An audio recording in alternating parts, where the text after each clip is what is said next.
Hola, ¿cómo están todos y todas?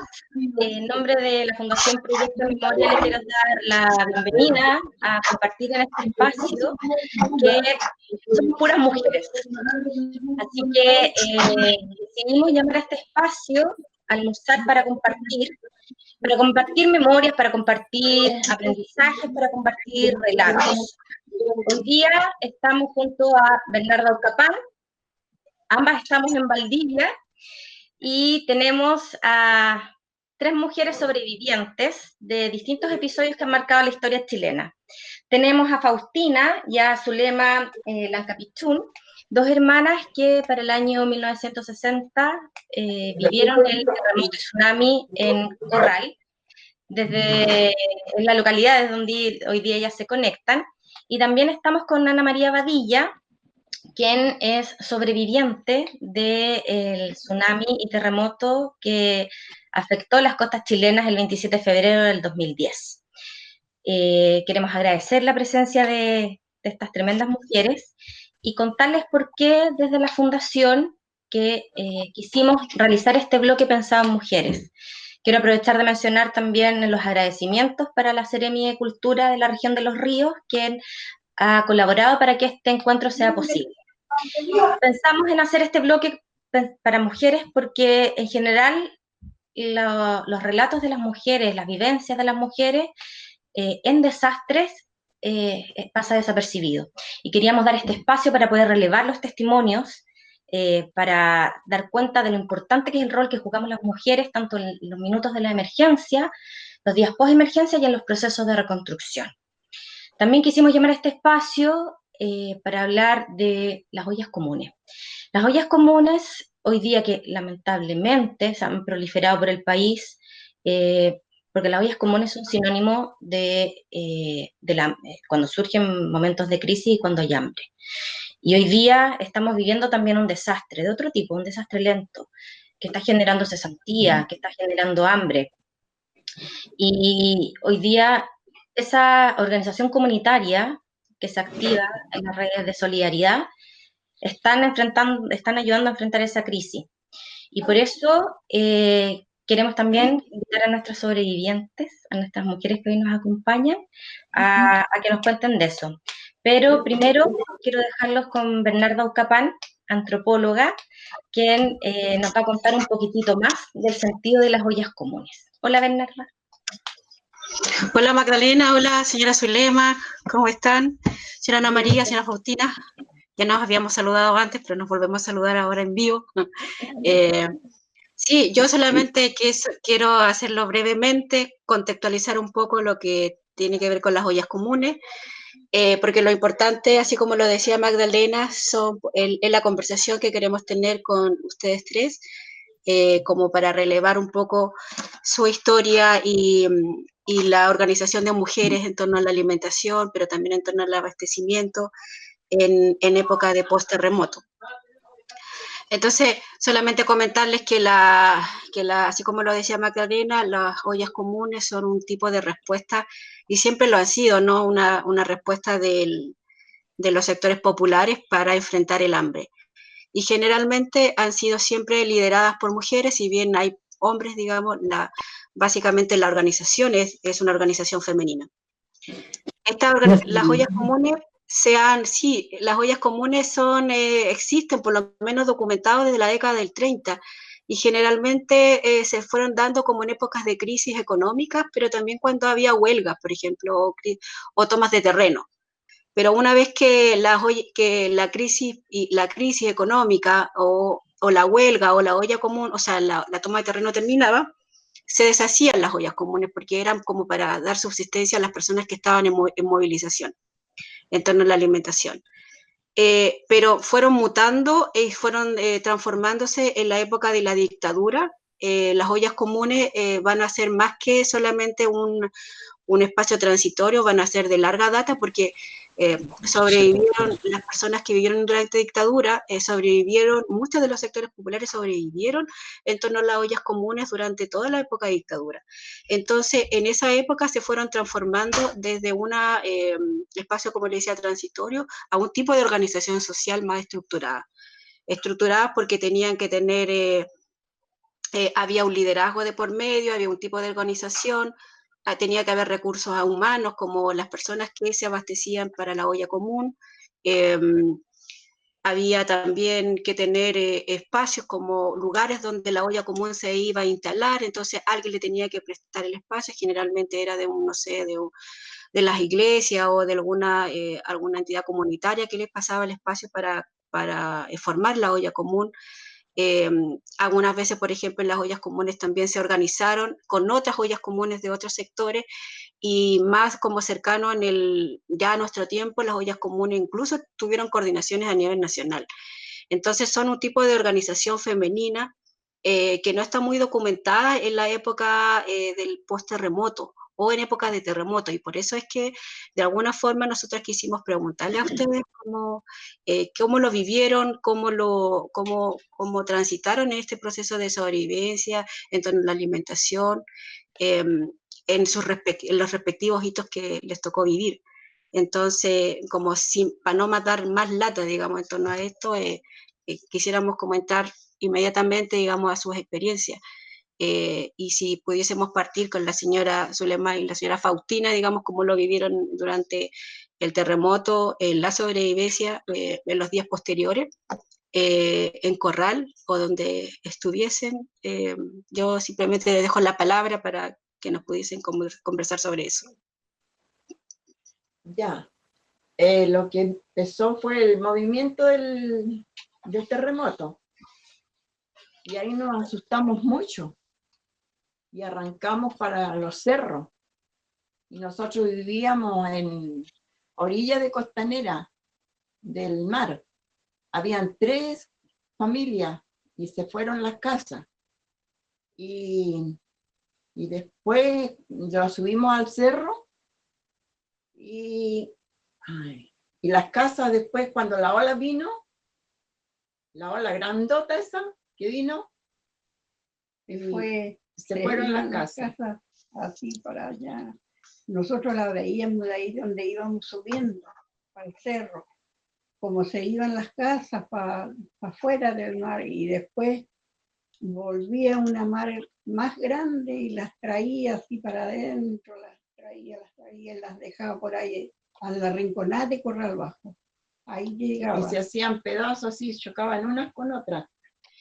¿Qué edad tenían ustedes para el año 60? ¿Y dónde estaban, con quiénes estaban en ese minuto? En ese minuto vivíamos con la mamá. Yo viví, me llamo Faustina y tengo 84 años y vivíamos ahí allá en el Camino Amargo. Y vivíamos con mi mamá y al lado, en las casas del lado, vivía mi otro hermano y una hermana también.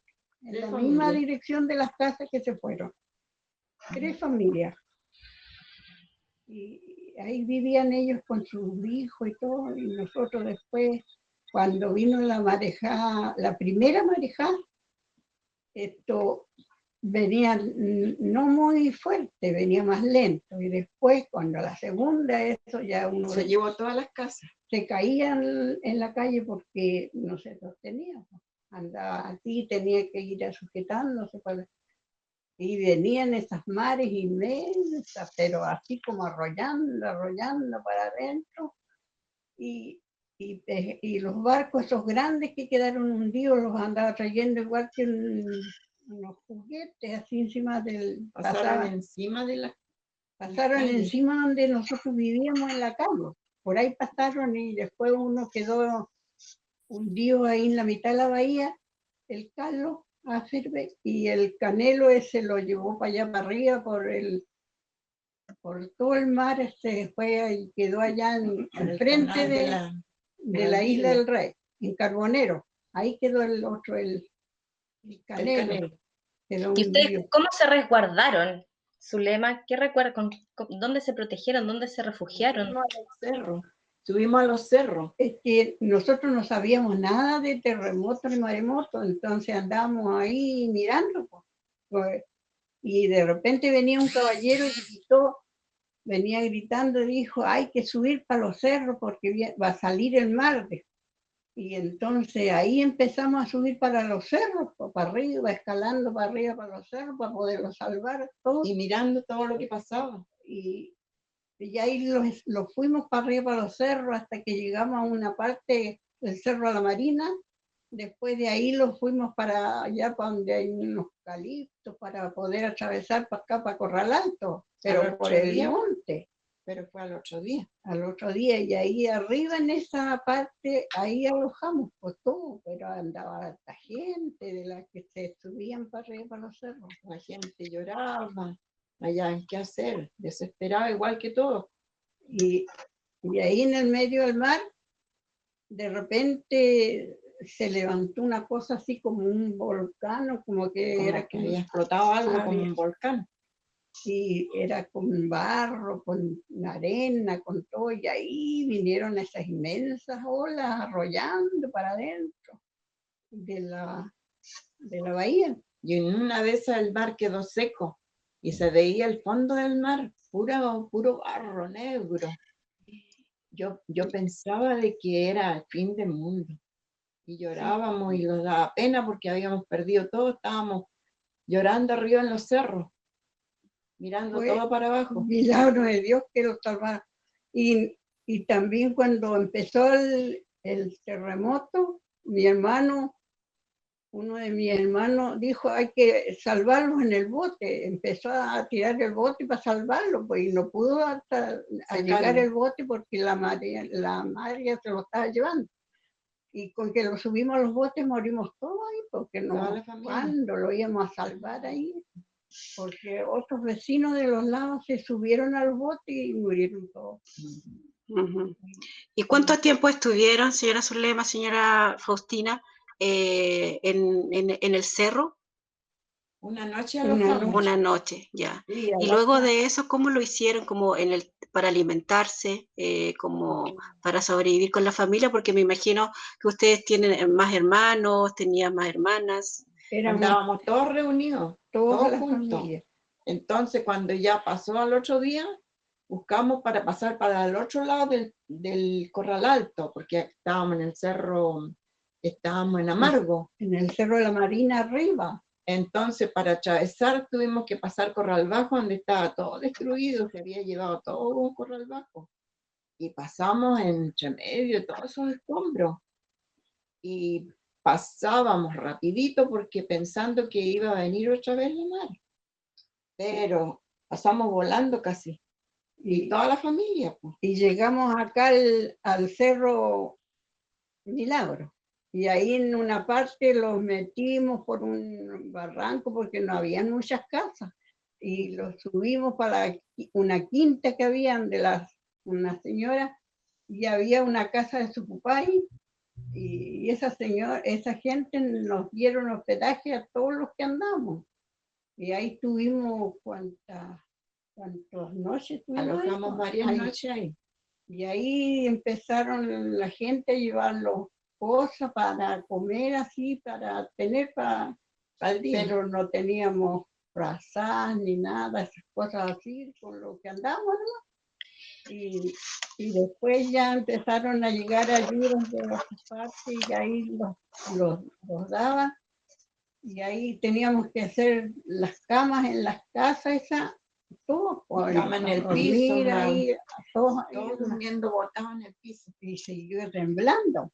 Después de eso seguía temblando y nosotros queríamos arrancar para afuera, arrancamos porque adentro se podía derrumbar y quedábamos aplastados. Y sabe que cuando uno pisaba parece que la tierra se movía, pues quedamos traumadas. Sí, yo quería también preguntarle a Ana María, porque a Ana María le ha tocado vivir 2 tsunamis. Ella tenía 10 años cuando sucedió el terremoto y tsunami en 1960, y posteriormente le tocó vivir, como les comenté antes, el 27F que llamamos el 2010. Entonces, Ana María, quería que me contaras un poquitito de tus recuerdos con respecto a de vivir en distintas etapas de tu vida 2 episodios que han marcado la historia del país. ¿Qué tienes de cuando eras niña para el año 60? Bueno, recuerdo Cuando que había un hermoso día. Yo tenía 24 años. Un hermoso día y nosotros, pero ya era como al atardecer. Y nosotros sentimos el terremoto, todo el temblor fue demasiado fuerte. Y me acuerdo que mi papá nos decía, hay que arrancar, hay que irse. Así que mi mamá nos hacía de esto como el Chavo del Ocho, así, para llevar la ropa aquí al hombro, en una cubrecama o una frazada. Y yo me acuerdo que como era chica, casi no me podía lo que llevaba, ropa, asegurarnos con ropa. Nos íbamos a una casa de una tía que vivía en el cerro.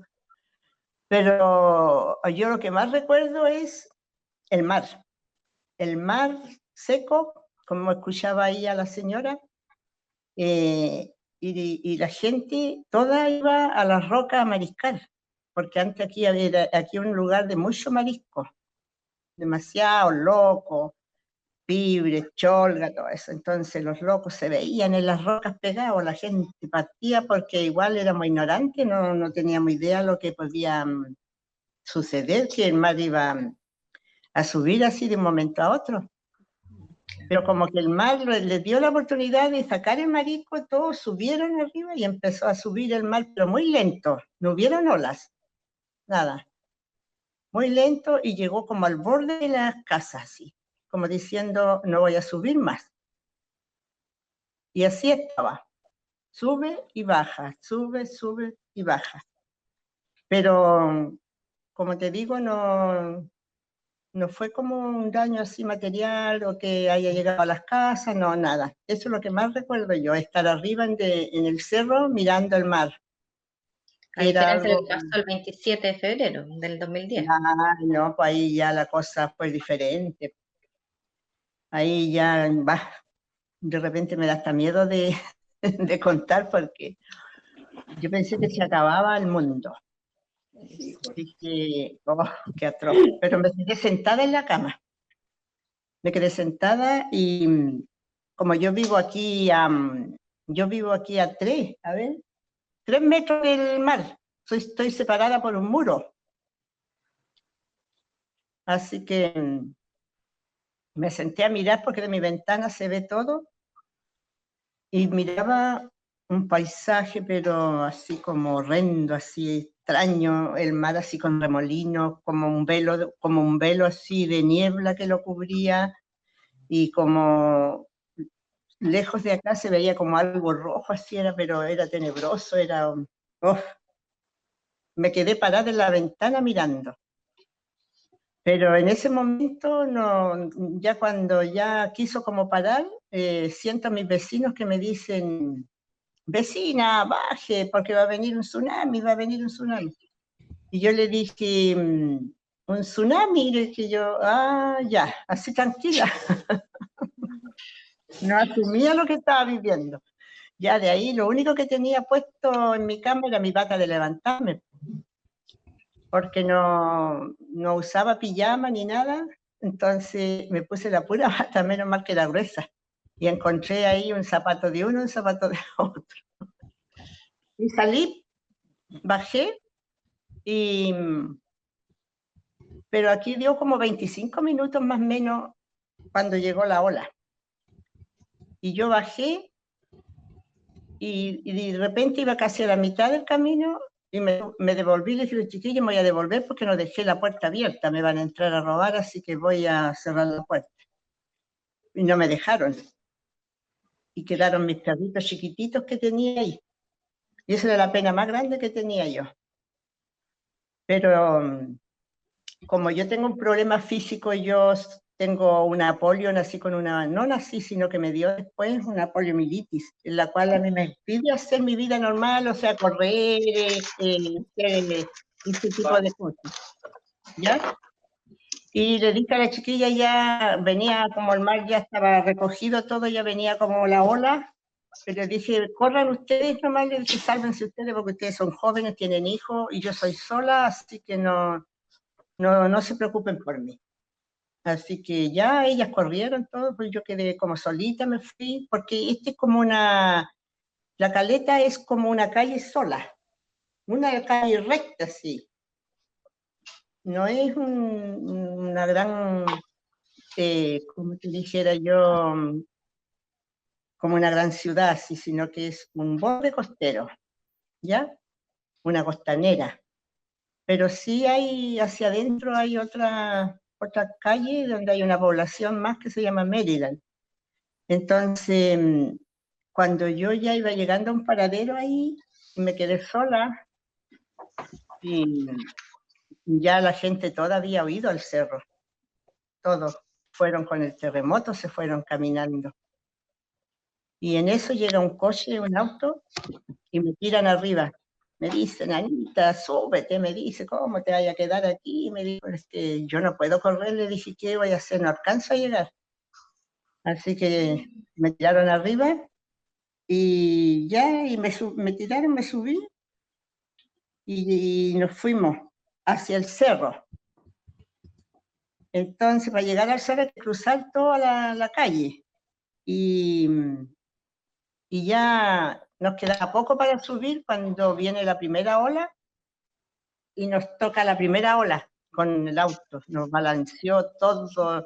Era una película de terror o de horror, no sé, de horror.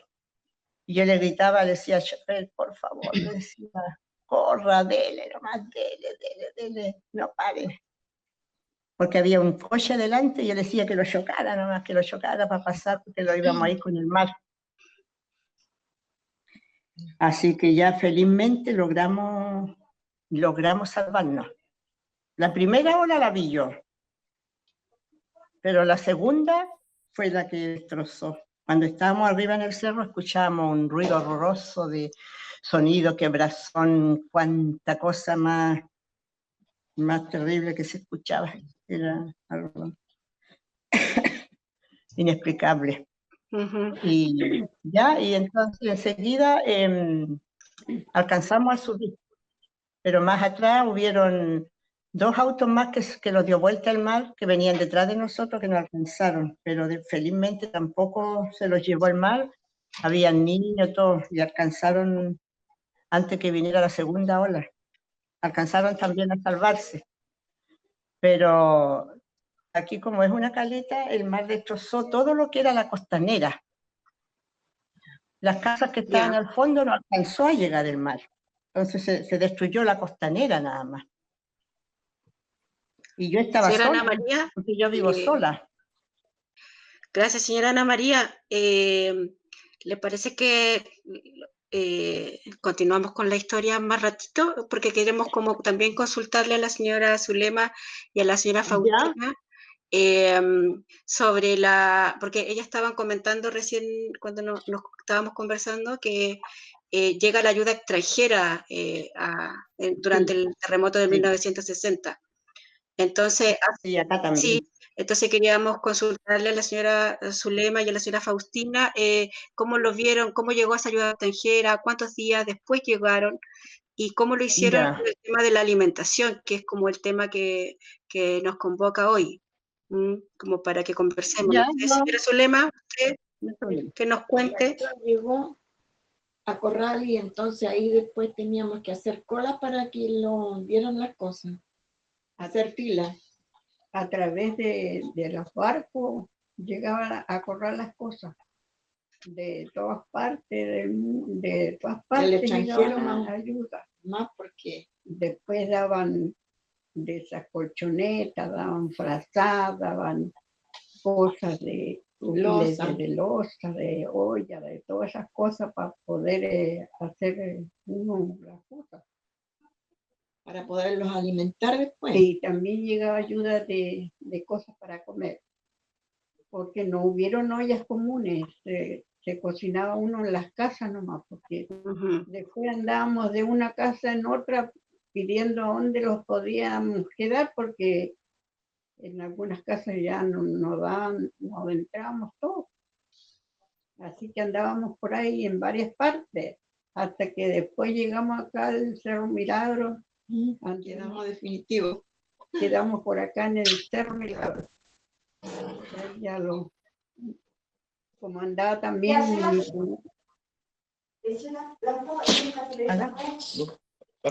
¿Y qué era lo que más, de la ayuda extranjera que tenía que ver con la alimentación? ¿Cuáles eran los productos que más llegaron? Llegaban Lo básico, zapatos, me imagino, ¿no? alimentación.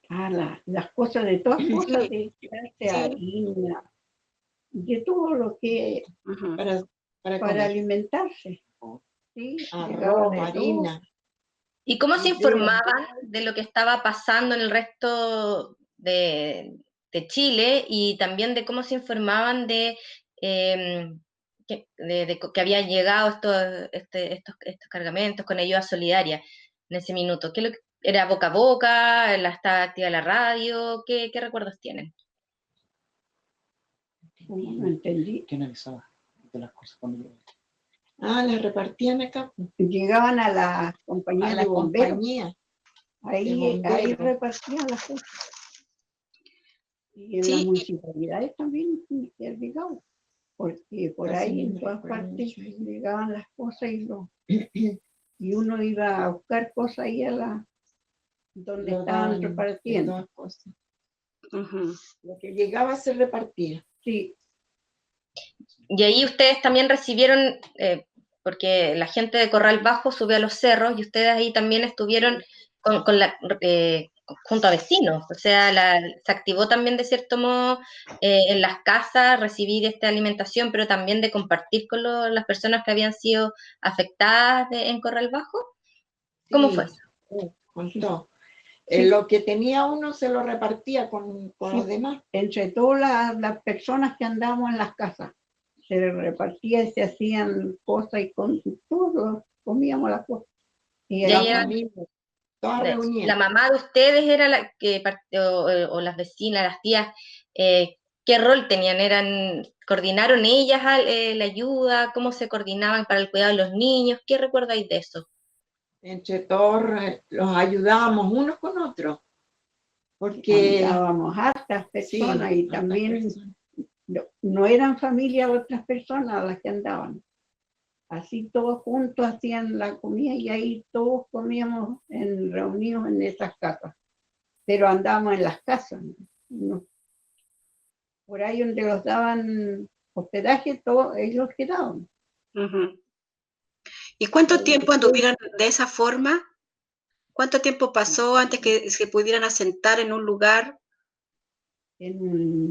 Como 2 meses. 3 Sí, como 2 meses más o menos. Anduvimos así y después ya buscamos un refugio donde quedar definitivo para formalizarlos todos. Un cuñado que era casado con mi hermana, ese era carabinero y entonces le dieron aquí a una casa donde estamos ahora, un caballero se la pasó y le dijo que vamos aquí, pues entonces después ese caballero sacó su casa grande y los dejó 2 piezas para que nosotros vivamos. Y mi cuñado y mi hermana se fueron porque lo trasladaron a él porque era carabinero, se fueron a Don Coche. Y mi otro hermano se fueron a Valdivia. Y ya fuimos quedando menos gente que La andábamos. familia Y de esa vez que quedamos aquí en esta casa nosotros. del 60. Ok, ya. Ya. Y Ana María, que ahí tuvo que pararse un ratito, pero estábamos hablando de cómo fue el proceso después de que entró la ola ahí en Caleta Tumbes, en términos de cómo se organizaron para la alimentación, porque en la región del Biobío sí hubo ollas comunes, entonces queríamos escuchar el relato de qué pasó ahí. Ya, mira, nosotros acá vinieron los japoneses, los cuales nos regalaron unas carpas para nosotros pernoctar ahí, o sea, dormir, todas unas carpas grandes. Y recibimos bastante ayuda, mucha ayuda. Y por la comida venían a dejarnos la comida de una institución. Y ahí hacíamos las colas todos para recibir la ración que nos correspondía. ¿Ya? Y el problema fue acá de que, como en todas partes, no sé, lo verdaderamente que estábamos damnificados era poco lo que recibíamos. Recibían más la otra gente. Siempre cuando pasan estas cosas, como que nace lo malo de las personas, no sé. Esto sucedió así aquí. Pero recibimos ayuda bastante.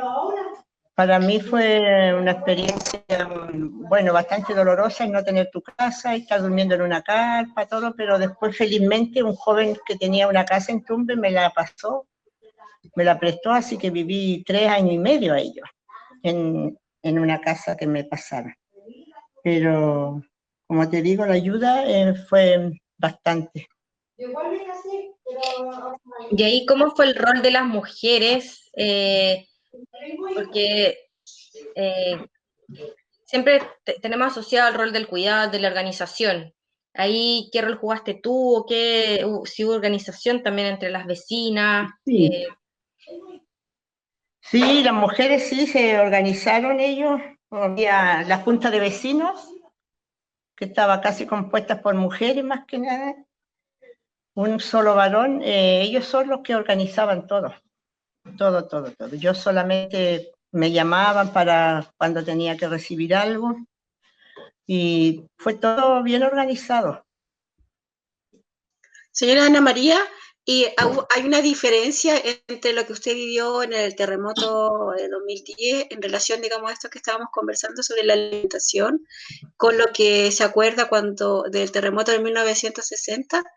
¿O es más o menos similar, digamos, la experiencia? No.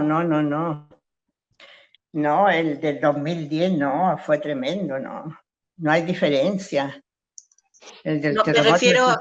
claro, me refiero con el tema de la alimentación, o sea, llegó igual que en 1960, No. llegó ayuda extranjera. No, Sí, sí, Caritas Chile. ya. Caritas Chile, ellos llegaron acá a ayudar a la gente, pero prácticamente aquí no hubo desastre, aquí donde yo Ya. vivo. Ujú. Eso es lo Bueno, que yo me acuerdo. yo les quería Pero comentar, perdón Ana María, es que de quienes están viendo esta transmisión, también están enviando algunas preguntas que se las quiero hacer a las 3. ¿Cuánto demoraron las familias, ustedes, en recuperarse de estos episodios vinculados a los terremotos y el tsunami? ¿Y cuáles fueron las secuelas psicológicas que quedaron en ustedes por este desastre? ya, mira, Y no sé quién quiere. lo psicológico a mí que me quedó es el mar, aún, porque yo viviendo aquí tan cerca, casi a la orilla del mar, yo no bajo al mar, porque siempre estoy que voy a bajar y como no puedo correr, digo, ay, me va a llevar el mar, va a venir un tsunami, me va a llevar el mar. Yo hasta el día de hoy me sueño con el mar, puro mar y terremoto y que viene el mar y todo que me saca de la casa. Y eso que yo ya no estoy pendiente ni tengo miedo, pero siempre estoy con eso, el miedo al mar, mucho miedo al mar. Y en cuanto a superarnos, yo al menos, yo viví un año sin hacer nada, no hacía nada. Pero después dije, no puedo quedarme así, imposible, yo no sirvo para esto, yo tengo que salir adelante de alguna otra forma. Así que le dije a una vecina que tengo yo acá, le dije, Marcela, ¿por qué no hacemos empanaditas? Le dije yo, para vender. Y como a mí me habían pasado una casa y mi media agua que me había dado el gobierno, no la ocupé, esa la hice como una pequeña cocinería chiquitita. La armé con puras cositas de que el terremoto del colegio, como el colegio lo hizo pedazos, entonces las sillas, las mesas, todas andaban tiradas. Y yo recogí algunas mesas y sillas para armar mi pequeño lugarcito de ¿cuánto se llama? De cocinería. vender mi empanadita, porque yo aprendí mucho de mi madre eso, de trabajar, ser trabajadora. Y dije, yo no me puedo quedar así, imposible. Así que ya me dijo mi vecina, ya, yo le ayudo. Así que yo, como he sido desde niña, he sido una mujer emprendedora, trabajadora, dije, ya, vamos a hacerla, yo voy a hacer el pino, voy a comprar marisco. Y claro, nuestra primera venta fue de media docena. Media docena, ya nadie los compraba porque como estábamos en la media agua, no, ya no, como que no lo tomaban mucho en cuenta. Ya no importa, le dije a la Marcela, mañana iremos a vender más. Porque de la casa que yo vivía, que me pasaron estos amigos, a donde yo tenía mi media agua, es como una cuadra y media más o menos. Así que yo al otro día andaba en la televisión, ¿ya?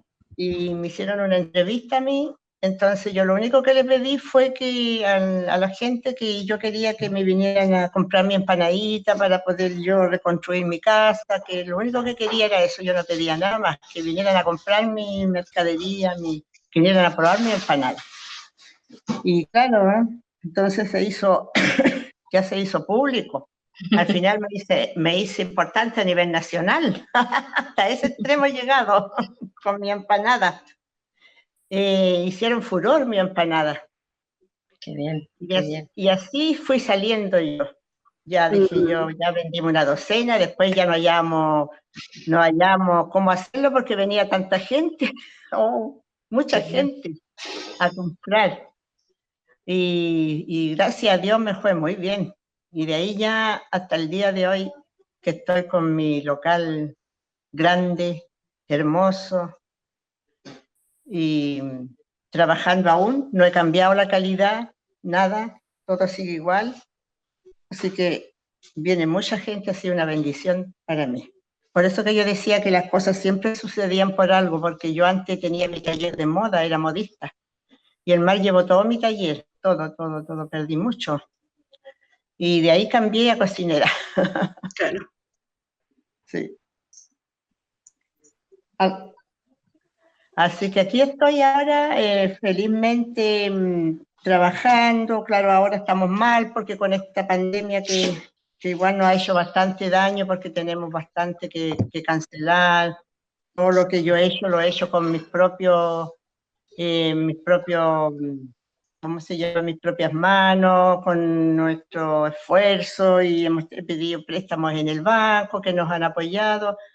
Y igual ahora hay deudas que pagar, pues eso me complica un poco, pero yo digo, no importa, tampoco me voy a echar a morir. Así que decidimos trabajar así delivery, pero bueno, no es mucho, pero algo va quedando.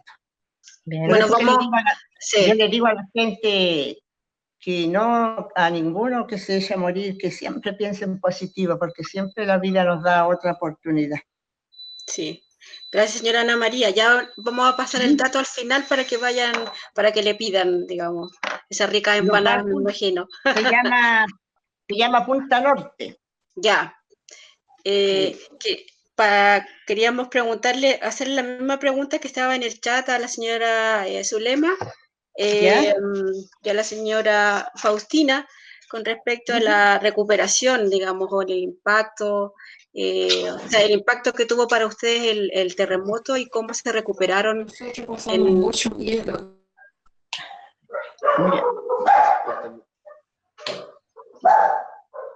Estamos ahí con los problemas de la conexión, ¿no? Desde Corral. Sí, parece. Sí, en Corral ahí tenemos unos problemas de la... Miedo. ¿Nos escuchan ahí Faustina y Zulema? Sí. Ya. ¿Qué sentiste? Nosotros la estamos escuchando para que nos cuenten. Lo que sentiste tú después del terremoto. Sí, pues después del terremoto uno quedaba así con miedo porque sentía un temblor y ya estaría arrancando.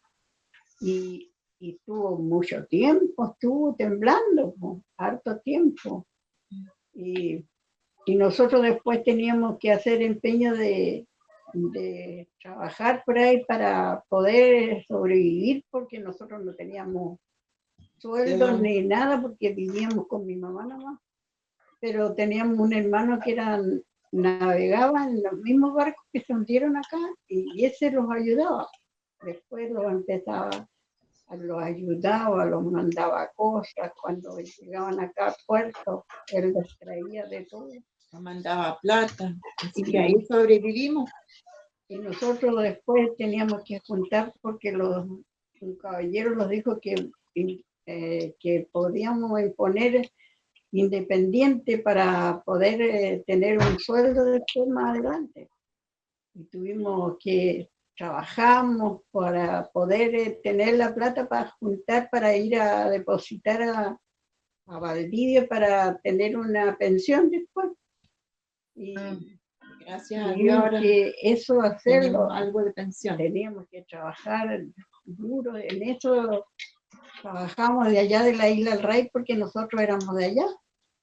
Veníamos con las cosas de allá de la Isla del Rey y teníamos que venir a vender acá a la costanera, que a Corral, en Corral Bajo. Ahí vendíamos las cosas. Luego íbamos en bote a la Isla del Rey a buscar la mercadería y venirla a vender acá a Corral.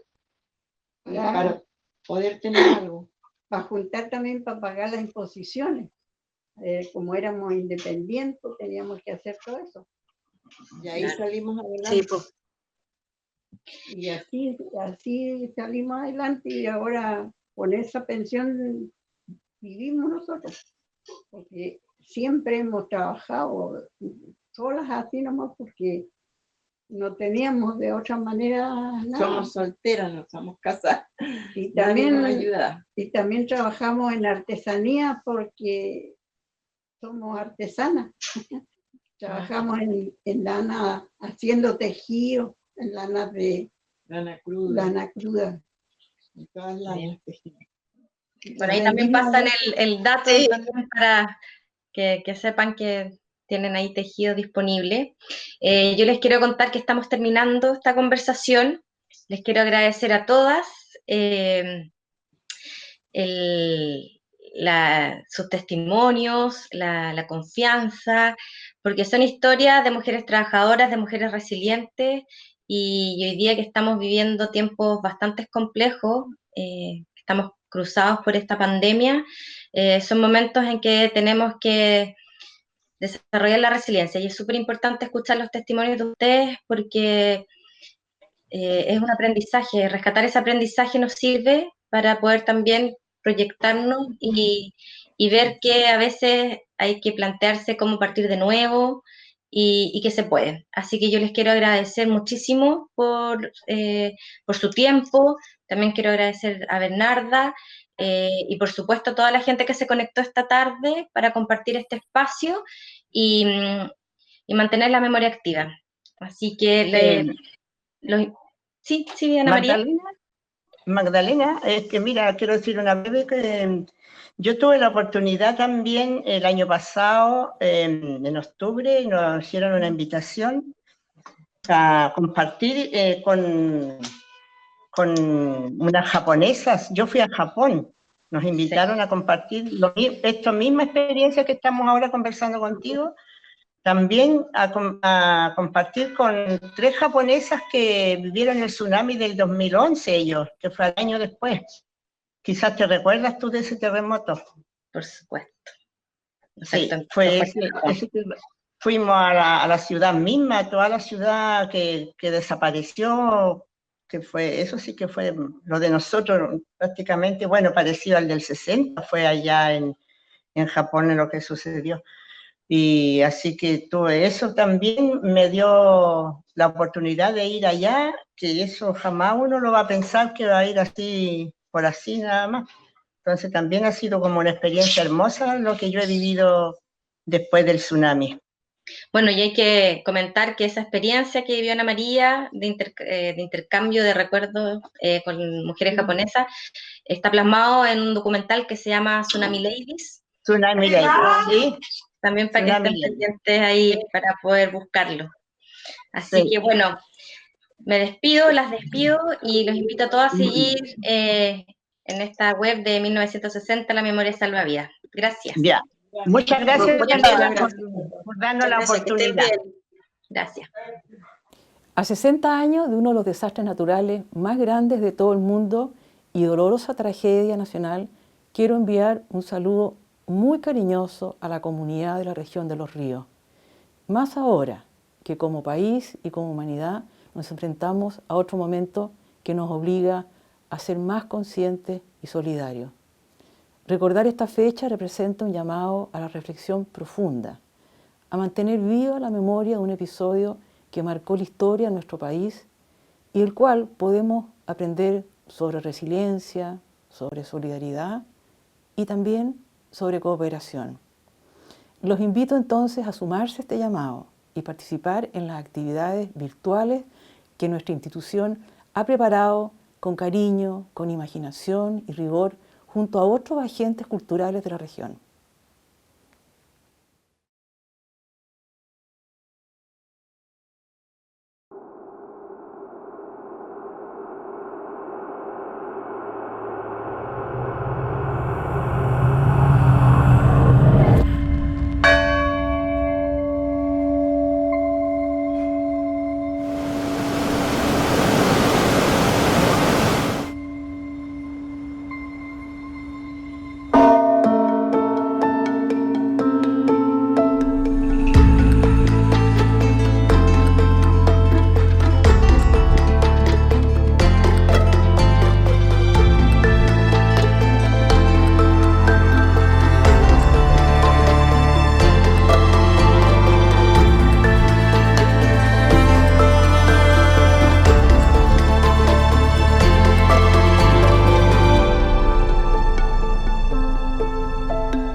Buenos días a todos y todas.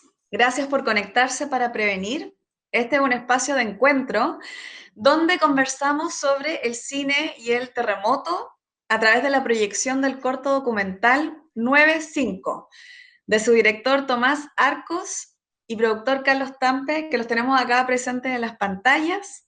Y vamos a tener la moderación de Teresita Ugarte, que es presidenta de la Asociación Gremial de Red de Salas de Cine de Chile y directora de Sala K. Hombres, digamos. Y los chiquillos están saludando. Vamos a tener una conversación sobre el arte audiovisual y de su valor como registro de desastres, como lo son los terremotos y tsunamis.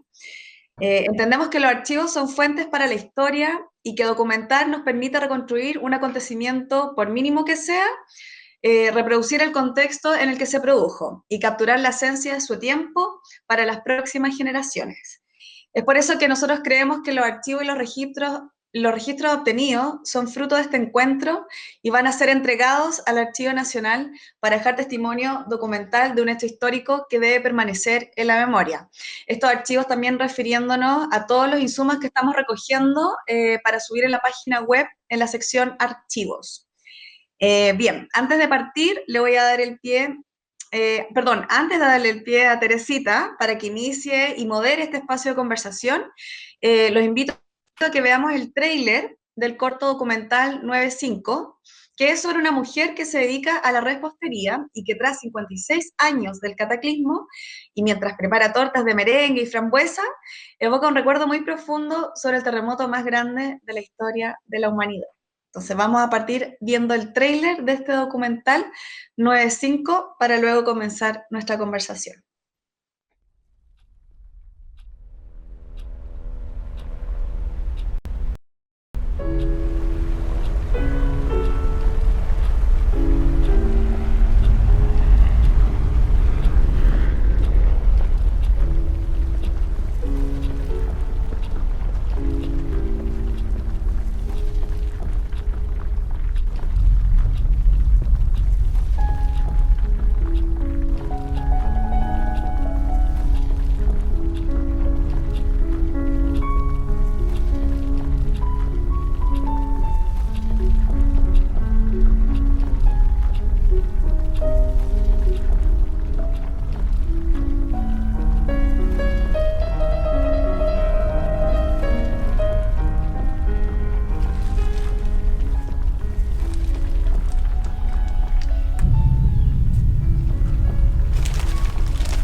Dale, Teresita, para que comencemos con esta moderación.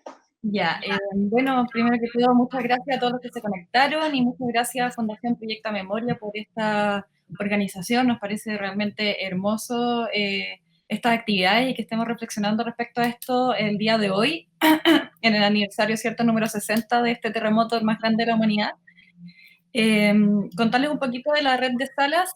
Nosotros somos una asociación que reúne a 13 salas en 9 regiones del país, de Antofagasta a Coyhaique, y precisamente una de nuestras salas es el Cine Club UH, que está ahí en Valdivia, parte de la Universidad Austral, que ha estado también esta semana mostrando este documental, que aquí estamos junto a Carlos Tampe, que fue el productor y también actúa, ¿cierto?, en el documental, y Tomás Arcos, que fue el director. Así que, bueno, muchas gracias. Y la primera pregunta que surge es respecto a las motivaciones. ¿Cómo nace el proyecto? ¿Cómo surge la idea? ¿Y cómo logran realizarla? Bueno, surgió porque, bueno, nosotros somos de Valdivia, Carlos y yo, somos valdivianos de toda la vida, estamos acá, trabajamos acá. Y bueno, el terremoto, el 60, está en nuestra conciencia ya desde hace mucho tiempo, entonces es un tema que siempre se viene conversando, que siempre está en la mente, el recuerdo, la ciudad, que es tan particular, el río navegable, entonces siempre este tema está presente en los valdivianos de alguna u otra forma, y para nosotros que estamos, o sea, trabajamos en cine, en audiovisual, fue fue algo de instinto, que lo hicimos como, partimos trabajando como un ejercicio, registrando a Isabel, que es la persona, la mujer de lo que trata el corto documental. Y desde allí fuimos enlazando el Valdivia, la catástrofe, Isabel, su historia, y como Isabel es madre de Carlos, nosotros convivimos siempre con ella, entonces de ahí nuestra motivación para contar esta historia y llevarlo a un cortometraje, porque al comienzo había sido muy diferente, era un documental donde aparecían entrevistas, entonces fue mutando con el tiempo, y le dimos un toque poético, que queríamos nosotros hablar de poesía con el corto, porque a nosotros igual nos gusta toda la poesía, el audiovisual, y de ahí nace más que todo la motivación para llevar a cabo este proyecto, este cortometraje. Sí, y para agregar, nosotros con Tomás hicimos mucha investigación de testimonios y también investigamos a través de fotografías. Nosotros nos reunimos con Rodolfo Beckemeyer, que él tiene un museo en Valdivia que se llama el Museo 1960, y él muy amablemente se acercó a nosotros y nos cedió bastantes fotografías, de las cuales fueron como un rompecabezas. Nosotros fuimos armando la película a través de esas fotografías y a través de unos videos de imágenes reales que nos prestó un tío que se llama Harry Allen. Entonces, ese fue como un gran motivador igual para nosotros, la fotografía. Y preguntarte entonces, ¿por qué eligen a Isabel como el personaje central? ¿Por qué finalmente de estas distintas vinculación con gente que vivió el terremoto deciden que el personaje sea Isabel? Y también por qué se representa también ella en su día, en su rutina y en su oficio, en la repostería, mientras hace estas tortas de merengue, ella recuerda el terremoto. Bueno, más que todo por la cercanía. Nosotros nos conocemos hace ya mucho tiempo y se nos hacía una persona cercana, entonces desde ahí poder recopilar historia de ella y su descendencia alemana también. Entonces Valdivia tiene mucho que ver con los alemanes. Entonces, la razón principal es porque somos, obviamente, Carlos, que es su hijo, y yo, buen amigo de la familia, y fue por eso, digamos. porque encontramos que ella fue una persona muy cercana a nosotros y desde ahí nuestra relación se empezó a armar para poder llevar a cabo este proyecto. Sí, creo que tenemos unas pequeñas imágenes para los que no han visto antes el documental de quién es Isabel, de este personaje que hablamos, que es la mamá de Carlos, que entiendo que también anda por ahí Isabel. A ver si podemos ver esas imágenes y... Sí, y también debemos mencionar de que ella no quería actuar en el cortometraje, la tuvimos que persuadir y convencer. Sí, bastante. Pero fue muy entretenida la experiencia porque ella trabaja en la repostería, hace las tortas más ricas de Valdivia y de ahí fue también que enlazamos los temas, ¿no? El terremoto, Isabel, las tortas, su quehacer diario, su historia, sí, y todo eso. Aparte que nosotros con Tomás, bueno, a nosotros nos trabajamos desde nuestra biografía, desde lo que nosotros conocemos. También es una de las razones por las que quisimos trabajar con ella, la teníamos a mano todos los días.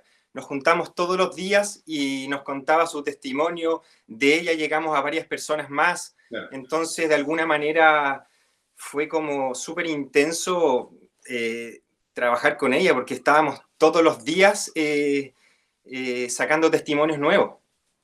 De hecho, ella está aquí, se las voy a presentar. ¿Ven? Ahí. Hola. Hola. Hola. Bienvenida. Gracias, muchas gracias. Entonces aprovechamos de preguntarte a ti cómo fue la experiencia de este rodaje, la experiencia de recordar el terremoto y que finalmente se plasmara, ¿cierto?, en un documental, en un corto. Sí, bueno, la experiencia fue realmente, bueno, costó que me convencieran para participar, pero lo encontré realmente maravilloso de poder dejar plasmada mi experiencia de aquella época que fue tan terrorífica y que nunca pensamos que íbamos a sobrevivir realmente a este gran terremoto que nosotros tuvimos, porque no solamente fue el terremoto, siguió el maremoto y siguió después el riñiguazo, y de hecho nosotros vivíamos en la costanera, así que nos tocó bastante fuerte porque el río subió, se partió, subió, etcétera. Las experiencias son bastante fuertes y algunas compañeras de curso también que tuvimos que despedirnos todas porque partimos unas para un lugar y otras para otro lugar y reencontrarnos después fue muy difícil porque muchos no quisieron regresar a Valdivia. Pero la experiencia vivida fue atroz. O sea, cuando hablan así del terremoto más grande del mundo, y yo me pregunto, ¿yo lo viví? Ayer vi un documental y realmente yo viví esto, no lo puedo creer. Y aquí estamos. Y aquí estamos. Todavía fuerte en mi pastelería, trabajando y haciendo rememoranza hoy día con todos mis compañeros de curso, que todos mandaron fotografías de aquel tiempo. Y yo no tenía idea que el papá de una de mis compañeras, por ejemplo, lo vivió en un yate cerca de entre Niebla y Mancera, y se salvaron porque Dios es grande, porque no era el momento. Entonces hoy día escuché varios testimonios bien desgarradores también. Y esa es mi experiencia. No sé si ustedes quieren preguntarme algo o de haber estado junto con mis padres y mis hermanos. Las casas nuestras, la del lado, prácticamente chocaban juntas y todos hablan de un 9,5 y la verdad que no fue 9,5. Según los expertos acá en Valdivia, las agujas de los sismógrafos saltaron todo. O sea, por lo tanto fue cataclismo en el fondo. Claro, superó el máximo que podía marcar. Justamente superó lo máximo, sí, sí. Y este documental se centra también en el recuerdo que está vinculado a una persona, más que tal vez la situación donde tú estabas físicamente o qué estaba pasándote a ti ese día del terremoto, sino que está vinculado a un personaje que de hecho interpreta a tu hijo. Exactamente, sí, sí, sí. Pero, ¿cómo se llama? Bueno, y trabajar con Tomás, que es bastante exigente además, fue bastante entretenido trabajar con mi hijo y esto quedó plasmado entre nosotros tres, el haber trabajado codo a codo, día a día, y realmente, bueno, emocionante. ¿Y cómo fue el trabajo de archivo? Eso también se lo pregunto a Tomás y a Carlos, pero también hay hartas fotos tuyas, Isabel, que este libro, ¿cierto?, que va pasando con fotografías de tu juventud, de esa época. Hablaban también de que se acercaron a un museo y un archivo para recolectar eso. ¿Qué tanto volumen encontraron? ¿Qué tanta información había de registro de eso y cómo lo fueron ordenando y seleccionando? Bueno, Isabel igual tiene una historia con Valdivia, ella fue parte de la corte de las reinas de Valdivia, entonces también hay artes fotografías de eso que nosotros fuimos recopilando de su juventud y que también queríamos mostrar en el corto. Y como mencionó Carlos, se dio la oportunidad de relacionarnos con Rodrigo Pequemayer, Rodolfo, perdón, que es del museo, y él, bueno, tenía mucho material de archivo. Nosotros nos tomamos nuestro tiempo para poder observar, mirar bien estas imágenes, estas fotos y poder encauzarlo en lo que nosotros queríamos expresar con el documental. Entonces tuvimos material de él, de Rodolfo, tuvimos material fotográfico en particular de Isabel, que es de su propiedad, de ella, de sus álbumes de fotográficos de años atrás, y también tuvimos la oportunidad de tener otro material que fue material audiovisual, que también por un contacto de Carlos pudimos ocuparlas también, con los permisos fueron cedidas para la película, para el corto, y nosotros en realidad nos tomamos, la receta fue habernos tomado un buen tiempo. Nosotros nos tomamos unos años para recuperar este material y para filtrarlo y para poder plasmarlo en el corto, pero sí, tuvimos harto material, tuvimos hartas imágenes, hartas fotografías, escaneamos, buscamos en los museos, había mucho, y ocupamos lo que necesitábamos, pero igual muy agradecidos de todas las personas que cooperaron con nosotros para eso, con las imágenes, la información, diarios, publicaciones, documentales. Sí. Y también... Tomás, perdón. Sí. Carlos y Tomás, a recordarles que tenemos una escena que podemos mostrar donde un breve muestra de los archivos que recolectaron. Sí. Oye, y mira, para completar un poco lo que estaba diciendo Tomás, las fotos que nosotros ocupamos en el cortometraje son fotos que fueron tomadas por Guillermo Beckemayer y por Sergio Banter. Sergio Banter es un arquitecto ya que falleció el año pasado, y que él estaba en Santiago cuando fue el terremoto y agarró un avión de la FACH, se vino a Valdivia, y el avión entró por el mar y se dio la vuelta y entró a Valdivia por el río. Y ahí él tomó varias fotografías, se quedó en Valdivia en la casa de sus padres, y esas son las fotos que nosotros usamos, que hay muchas fotos inéditas que están en este museo de 1960 que yo te comentaba. Fueron grandes colaboradores de nosotros ellos, así que estamos muy agradecidos de ese material igual. Súper. Pasemos a esta escena donde se ven estos archivos de los cuales hablan. Vale. Dale.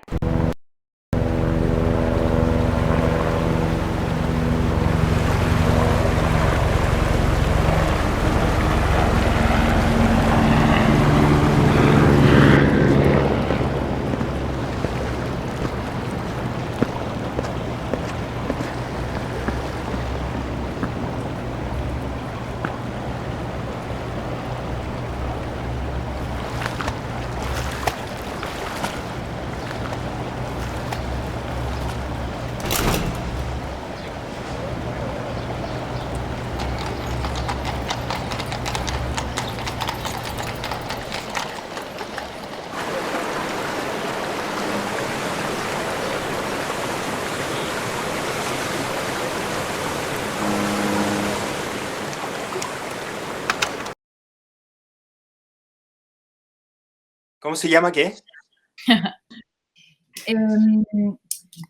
Estábamos viendo las imágenes de archivo ahora y también estábamos hablando de, el archivo es una capa dentro de este documental, hay otra capa que es cierto que es el registro contemplativo un poco del quehacer de Isabel, y hay una tercera capa que es la recreación un poco que ustedes hicieron, una parte más ficción que es la que interpreta Carlos, ¿cierto? ¿Cómo eligen hacer este documental, un guión en esas tres capas, y por qué vieron importante tener que retratar las tres?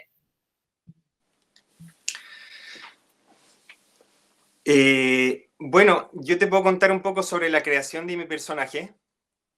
Nosotros con Tomás fuimos a mis ancestros, ¿ya? Y mi bisabuelo se llamaba Carlos Prochel.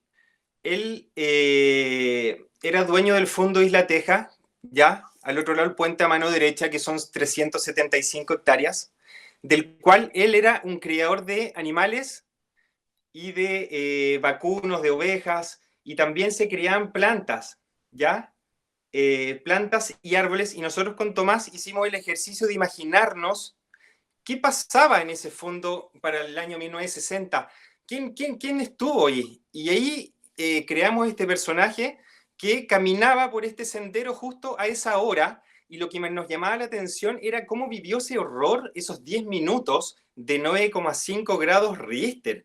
Es como tratar de plasmar esos momentos. Entonces íbamos con Tomás arriba del cerro, filmábamos, él me dirigía, yo actuaba, hicimos muchas subidas al cerro, y ese personaje lo cruzamos, de ese personaje del pasado con este personaje del presente, y lo conectamos a que este personaje había, ahí está la ficción, de que este personaje al final había perdido a alguien, ya como en memoria a todas las personas que perdieron a alguien para este terremoto.